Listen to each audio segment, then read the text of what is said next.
What has to change in South Africa so that education becomes accessible to everyone? Education is largely accessible.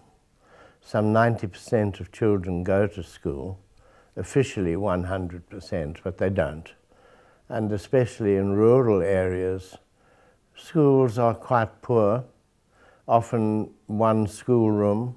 Sometimes still the class takes place under a tree or in an old farm shed without running water, no toilet facilities, no electricity. A lot has been done, an enormous amount.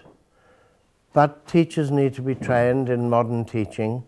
There have been a lot of changes in curriculum being changed and teachers not given the time to catch up with the changes.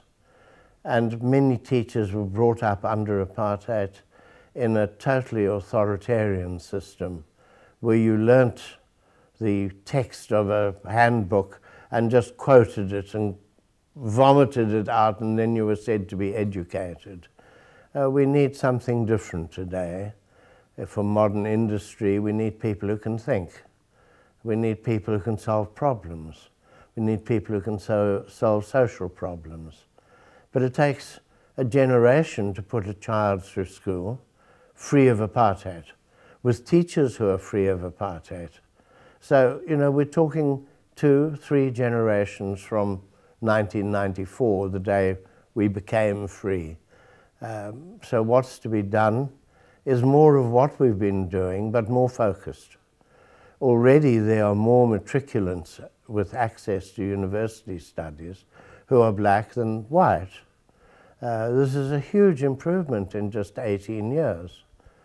Sometimes the universities complain that the students are not really prepared to study at university level, and they carry out bridging courses. One of the consequences is a large dropout level at university, first and second year studies. But things are changing, and changing rapidly. I would say everything in the end relates to the growth of the economy.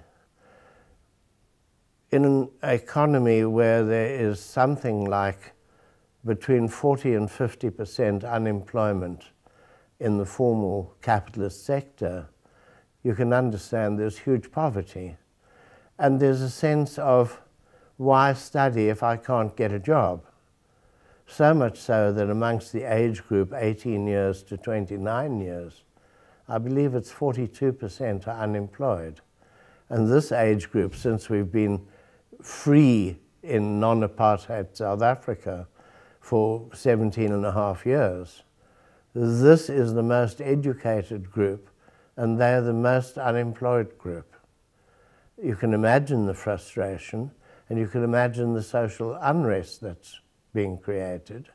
And you can understand that among the younger people there's an impatience with ANC officials, national government, and control 8 of the 9 provinces and most of the cities and towns, where officials are not really delivering services at an appropriate rate. A huge amount has been done. I'm impressed with what we've achieved, but we should be achieving more.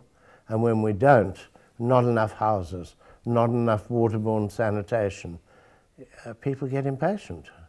Education, we don't have this distinction in English between education and Bildung for the public. We need a kind of leadership at public level for people who will say, I'm not involved in the struggle for freedom like Mandela and many others, my generation of activists, but we too need to sacrifice so that our children and grandchildren will have a better life. It's not happening at present, not on a large scale, but increasingly young people through what we call the social movements, the landless, the jobless, various civic organizations are beginning to speak out and compel political leaders to act. Do you think education is the key, the prerequisite for a sustainable society? Are we talking about formal school and university education here? When you talk about education, is the United Nations talking about that? Are they talking about vocational training, Lernstellen? All of those are necessary. And I think without them, you cannot have sustainable development. But education is not sufficient. Many more things are required. A political policy and a social policy, that we're going to go for social inclusion, that we're going to overcome the backlog of poverty, of people living in shanty towns, of the most abject poverty. And I'm not sure that education alone can overcome it.